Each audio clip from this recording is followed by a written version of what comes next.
Assalamualaikum warahmatullahi wabarakatuh.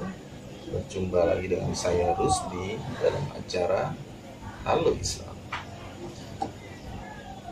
Kali ini saya akan membahas masih seputar corona yang masih marak dibicarakan.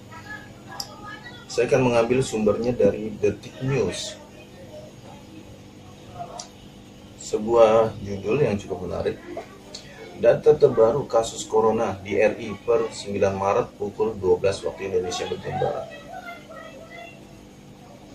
Jakarta, jumlah warga negara Indonesia atau WNI yang terjangkit virus corona kini bertambah. Berikut ini adalah data jumlah WNI yang dinyatakan positif corona setelah yang sudah pulih dari virus tersebut. Data ini dirangkum dari detik.com hingga Senin 9 Maret 2020 pukul 12 waktu Indonesia bagian Barat. Keterangan dari juru bicara penanganan COVID-19 Ahmad Yuryanto serta keterangan dari Kedutaan Besar Republik Indonesia di luar negeri menyatakan untuk kasus positif COVID-19 secara umum ada 5 dari kluster Jakarta. Di Singapura ada 3 warga negara Indonesia yang positif mengidap COVID-19, 1 diantaranya sembuh. Di Australia ada 1 warga negara Indonesia yang positif terkena COVID-19.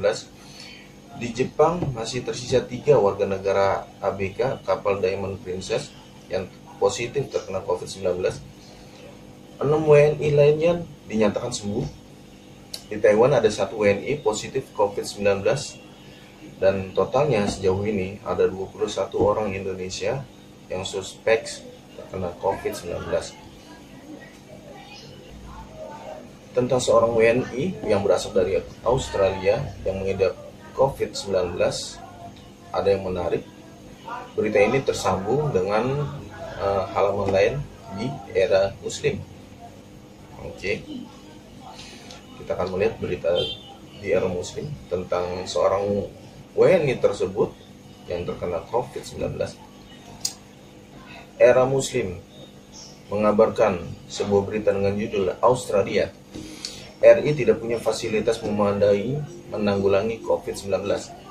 Dilansir dari The Sydney Morning Herald, Wakil Kepala Petugas Kesehatan Paul Kelly mengatakan bahwa seorang pasien positif mengidap COVID-19 ia telah kembali ke Australia dari pergi ke Singapura dan juga ia pernah mampir ke Indonesia. Sangat sulit untuk mengatakan dari mana hal-hal telah dimulai, tetapi itu pasti sesuatu yang kita perhatikan sangat dekat. Lantaran itulah menurutnya otoritas kesehatan Australia sangat mengkhawatirkan negara tanpa fasilitas pengujian yang memadai seperti di Indonesia. Oke. Dari pernyataan Paul Kelly ini, saya ambil kesimpulan bahwa pemerintah Australia sangat mencurigai pemerintahan Indonesia dalam menanggulangi kasus corona seperti ini. Di detik.com yang sebelumnya saya bacakan, dijelaskan bahwa pemerintah Singapura, warga negara Indonesia di Singapura, 3 diantaranya mengidap corona. Lalu 1 diantaranya telah dinyatakan sembuh. Kemudian seorang warga negara Indonesia yang tinggal di Australia lalu kembali ke Australia mengidap penyakit corona. Dan di berita lain dikabarkan bahwa Singapura telah mampu menyembuhkan 100 pasien pengidap corona. Hal ini menunjukkan bahwa pemerintah Australia tidak begitu percaya dengan pemerintah Indonesia dalam menghadapi kasus corona seperti ini. Kemudian ia menjelaskan lagi dalam berita berikutnya yang akan saya bacakan.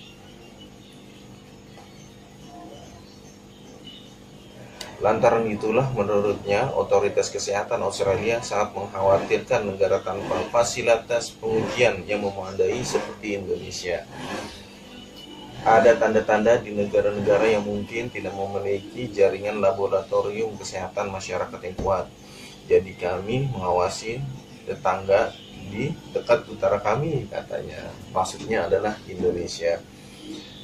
Jadi mereka menganggap bahwa Indonesia tidak becus, ya, sebuah sindiran halus tapi tajam menusuk kalau kita berpikiran cerdas.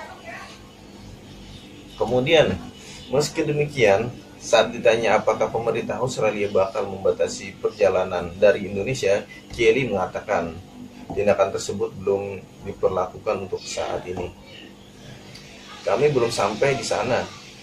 Ada orang-orang yang pergi ke Indonesia dari Australia dan memilih liburan yang baik, dan kami tidak ingin membahas hal itu dengan cara apapun atau untuk membatasi orang agar tidak datang ke Indonesia, kata Profesor Kelly. Dia mengatakan bahwa Australia memiliki kontak dekat dengan Indonesia yang memang memiliki beberapa kemampuan pengujian laboratorium.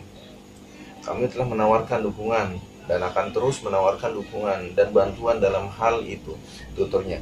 Kelly melanjutkan, saya tahu bahwa Organisasi Kesehatan Dunia juga melakukan hal yang sama melalui kantor negara mereka, dan jadi kami akan harus memantau situasi ini dengan sangat cermat. Oke. Hal positif yang saya ambil dari berita ini adalah pemerintah Australia tidak berpangku tangan saja tentang kasus corona ini, walaupun kejadiannya berasal di Indonesia. Mereka menganggap bahwa negara Indonesia belum becus menangani corona ini.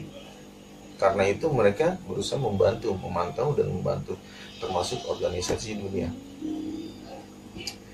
Lalu bagaimanakah Muslim menanggapi tentang penyakit corona ini?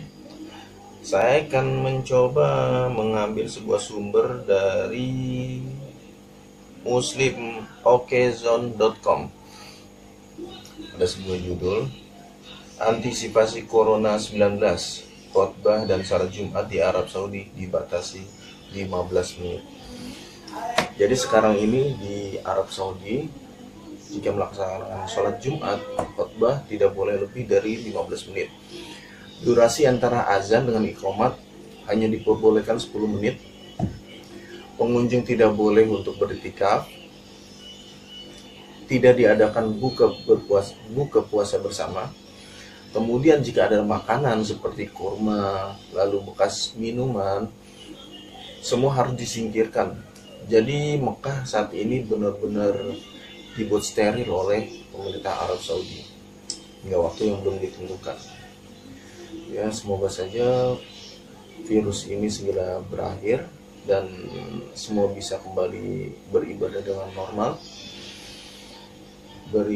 Demikian informasi yang saya bisa berikan kepada Anda semuanya. Jangan bosan-bosan, jangan lupa subscribe channel saya, di like jika suka, di komen. Terima kasih. Wassalamualaikum warahmatullahi wabarakatuh. Salam.